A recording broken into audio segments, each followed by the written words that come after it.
Welcome students in the second session. Previously I have taught you about the cell, its structure, and now we are discussing about the different cell organelles present in a particular cell.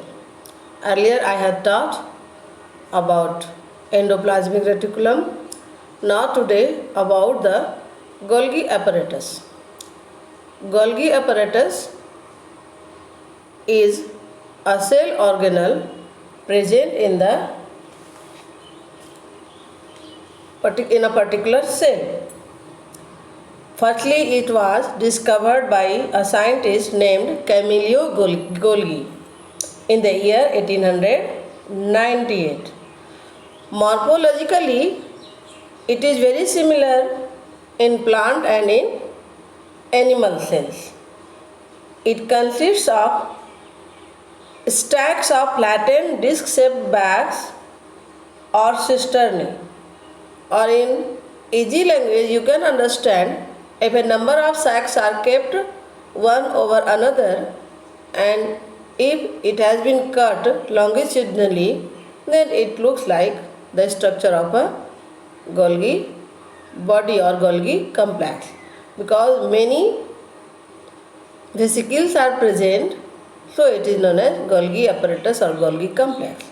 It consists of a system of membrane bound vesicles arranged approximately parallel to each other in stacks called misters. Function of Golgi apparatus. The main function of Golgi apparatus includes the storage, modification and packaging of products in vesicles, storage of extra food material inside the cell body, helping in packaging of the products in vesicles, and also it helps in the synthesis of lysosome. Lysosome, a new word I added here. Lysosome is also one of the important cell organelle. Structure is given on your screen.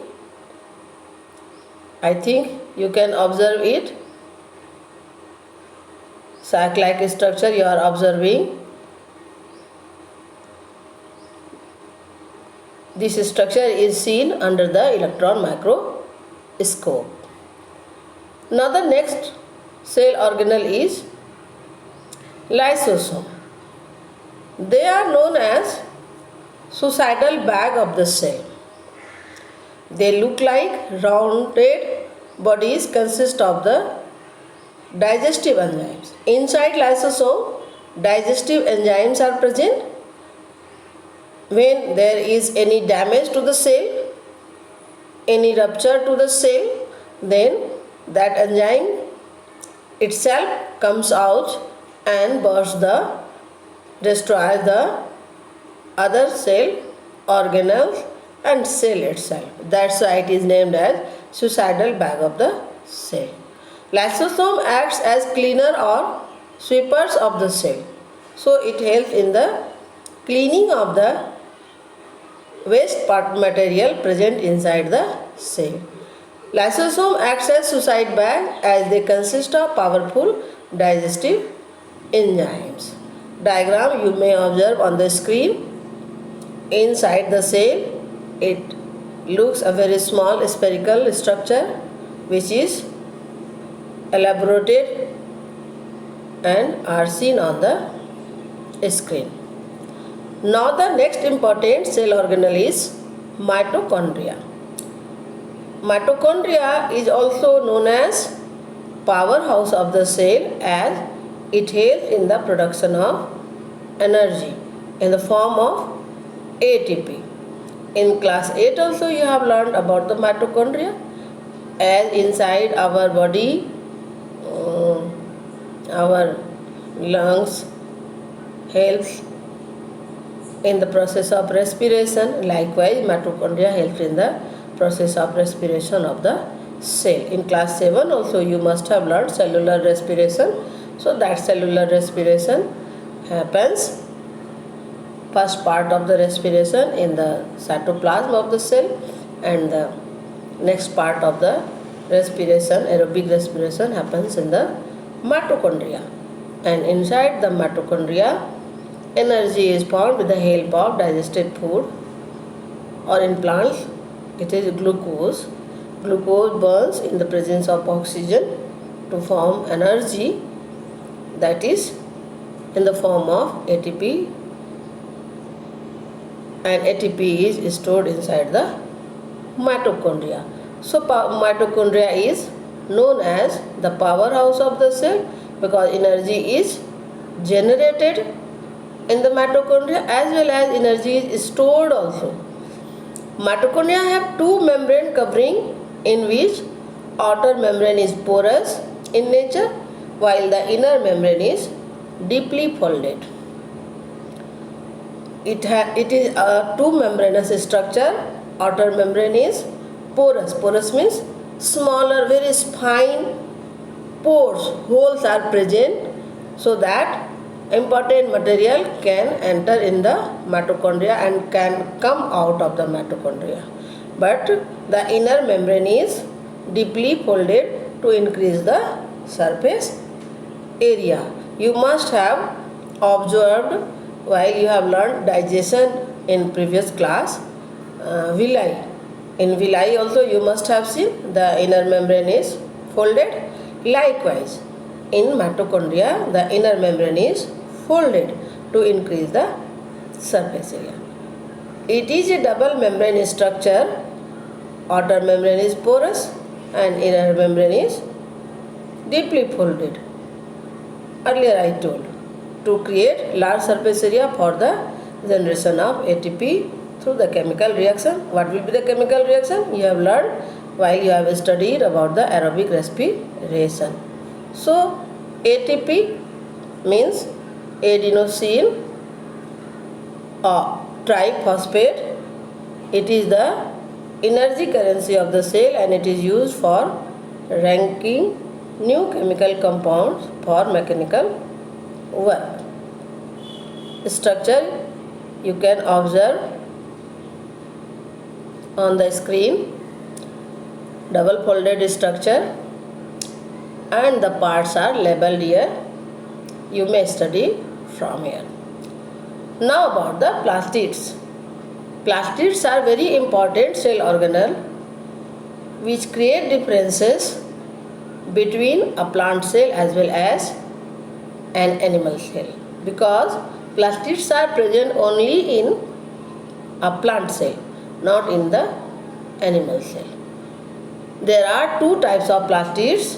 One is chromoplast, that means colored plastids, and another is leucoplast, that is colorless of white plastids or colorless plastids. You must have observed the parts of a plant. Some parts are colorful. Leaf, you are observing most of the leaves green in color, but in croton you must have seen some other color also. Later we will discuss about it. And you must have seen its root part, which is not colored, colorless. So here I will teach you where chromoplast is present and where leucoplast is present. Plastids with chlorophyll pigments are called chloroplast. You are well familiar with the word chlorophylls. Chloroplasts are green colored only due to the presence of chlorophyll green pigments.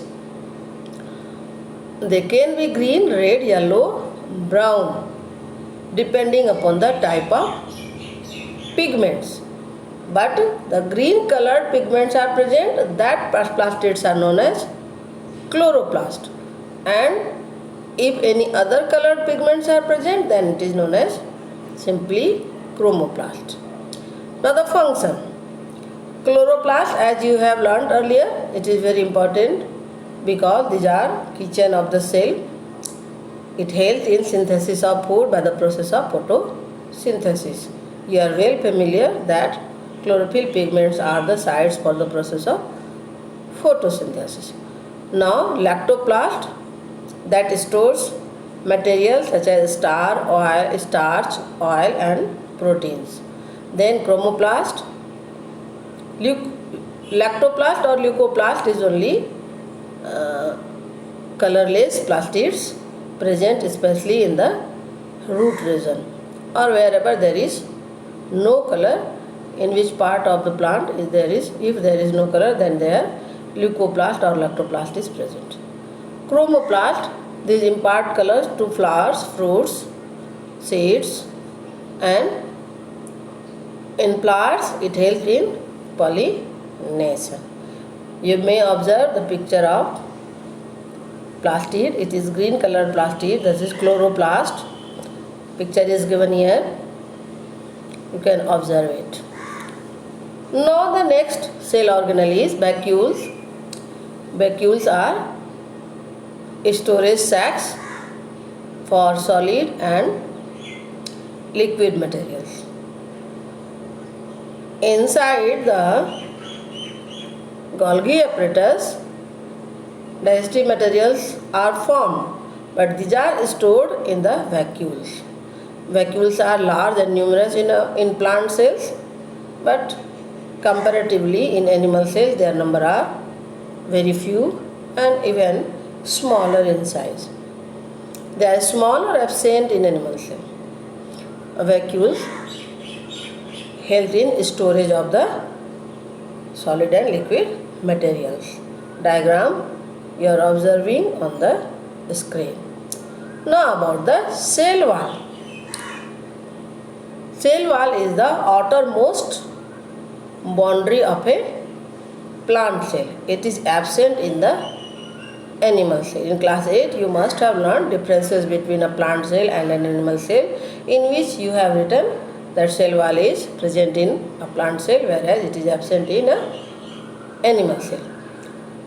Cell wall is a rigid outer covering which is outside of plasma membrane, and it is found mainly in plant organism, that is fungi, bacteria, algae and plants. It is found mainly in plant organism. In plant cell, cell wall is made up of cellulose, and due to cellulose only cell wall is rigid and tough, and it only provides a fixed shape to the plant cell. That also you have learnt in class 8, that animal cell has flexible structure, no fixed structure, whereas plant cell has a fixed structure. Again you are able to observe the diagram. After opening of the school, I will show you slide of onion peel in the laboratory, so that you will be able to observe the cell wall as well as the plasma membrane. Outermost boundary of a plant cell is cell wall, inside which plasma membrane and other parts I am discussing. Which part cell organelles are not present in animal cell, that I will tell there only, and which are not present in plant cell, that also I will discuss. Now plasma membrane, it is present in both type of cell, animal cell as well as a plant cell. Plasma membrane is the outermost covering in the animal cell that separates the cell from its external environment. Plasma membrane is semi-permeable. Not only semi-permeable, it is selectively semi-permeable. Here I want to discuss the word selectively semi-permeable. Selectively, the word itself says, means only selected particles are solid or liquid or gases can pass through the cell membrane, and semi-permeable means only few things can be permitted to pass through the plasma membrane. So it is named as a selectively semi-permeable membrane. It is flexible and is made up of liquids and protein which are macroscopic. Its flexibility helps the cell to engulf the food and other materials from its external environment. This process is known as endocytosis. For example, in amoeba, you have learned earlier that in amoeba is engulfing food material from its external environment with the help of pseudopodia. That process is known as endocytosis. Spelling is written wrong here. Endocytosis. Diagram of plasma membrane is given here. You can observe it. Now about the diffusion. Because we are discussing cell membrane here, so we must know how the exchange of gases, exchange of liquid particle as well as exchange of solid particle takes place through the plasma membrane. So what is diffusion?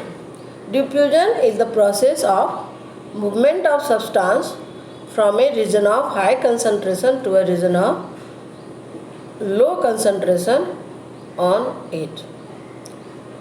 Diffusion plays an important role in gaseous exchange between cell as well as the external environment.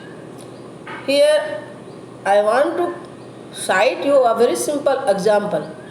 You must have seen sometimes your mother is keeping dry gram seeds in the water, and after a few hours you must have observed that all these seeds become swollen due to the water which is poured inside the seed. That is also can say a type of diffusion. Likewise, you must have seen sometimes your mother is spreading fresh cauliflower pieces under the sun, and after a few days it becomes dried. So what happens? Water from the pieces of cauliflower comes out in the form of water vapor and it becomes dried, shrinked. Can say this is also diffusion. Diffusion of water.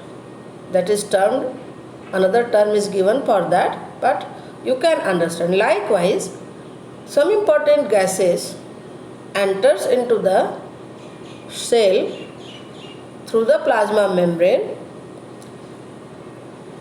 and another gas which is formed inside the cell that also comes out through the plasma membrane.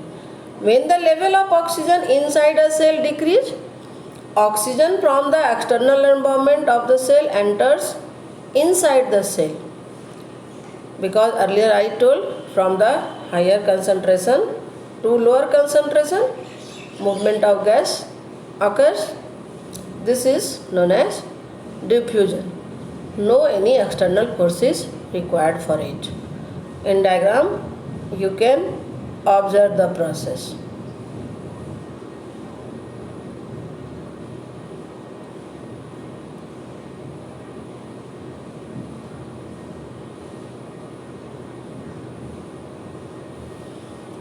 Solute transport is from the left to the right. Movement of the solutes is due to the concentration gradient. It is given here. So exchange of gases, that is entrance of oxygen inside the cell, occurs with the help of diffusion, as well carbon dioxide which is formed inside the cell after respiration, that also comes out of the cell by the process of diffusion. Now about the osmosis. Just now I had given one example, that is entry and exit of water molecules into the gram seed as well as from the pieces of cauliflower, that is only named as osmosis.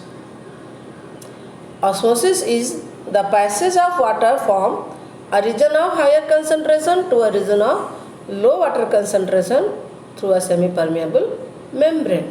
When we put dry gram seed in the water, the concentration of water inside the seed is low, whereas in the external environment it is high. So water enter from higher concentration into the lower concentration, that is the seed, gram seeds, through the semi-permeable membrane. A membrane which permits the entry and exit of some material in the cell is called semi-permeable. I had told you earlier. It also prevents movement of some material. Only movement of few particles only possible, so it is semi-permeable. Here three different types of solution we will discuss. If a cell is placed in a medium which has higher water concentration and lower solute concentration, that is the outside solution is dilute, cell wall gain water by osmosis and swell up. In easy language, just now I have told that if we soak some gram seeds inside the water, inside the seeds concentration of water is very low and outside the seed concentration of water is high. So water enters inside the seed and the seeds swell up. Such a solution is called hypotonic solution. If a cell is placed in a medium which has lower water concentration than cell sap, then the cell will gain water. This is called osmosis. So with the help of osmosis, water enters inside the dry gram seeds. Now the second type of solution, when cells are kept in a solution more concentration than cell sap, it is known as hypertonic. They start shrinking as water comes out with the help of osmosis. If the outer environment has low concentration of water and inside the cell it has high concentration of water, then again the reverse process is occurring. From inside of the cell, water comes out to the external environment. With the help of the process, again the process name is osmosis. But because this time water comes out from the cell, so this is known as exoosmosis. And the previous one, because water enters inside the cell, so it is named as endoosmosis. And such type of solution is known as hypertonic solution. I had given you example that you must have seen your mother is spreading pieces of fresh cauliflower under the sun, and after a few days it becomes dry. So what happens? Water from those pieces comes out. So such type of solution is known as hypertonic solution. And this is also possible by the osmosis. The absorption of water from soil by plant roots also takes place by the process of osmosis. Now the third type. If the water concentration outside the cell is similar to inside the cell, it is called isotonic solution, and there is no net movement of water takes place in such condition. Suppose you have taken some soaked gram seeds and again you kept these in water. So what will you observe? Even after few hours there is no change. So what happened? There is no exchange of water from outer environment to the cell and from cell to the outer environment. Such type of solution is known as isotonic, because there is no net movement of water. What amount of water is going inside, the same amount of water is coming outside. So there is no net balance, and that's why such type of solution is known as isotonic, and there is no swelling or shrinking of the cell occur. You may observe the diagram. Okay students, thank you. Now I have completed the chapter. In next session I will give you some important questions based on the chapter and some worksheets also, so that you can do this well. Thank you.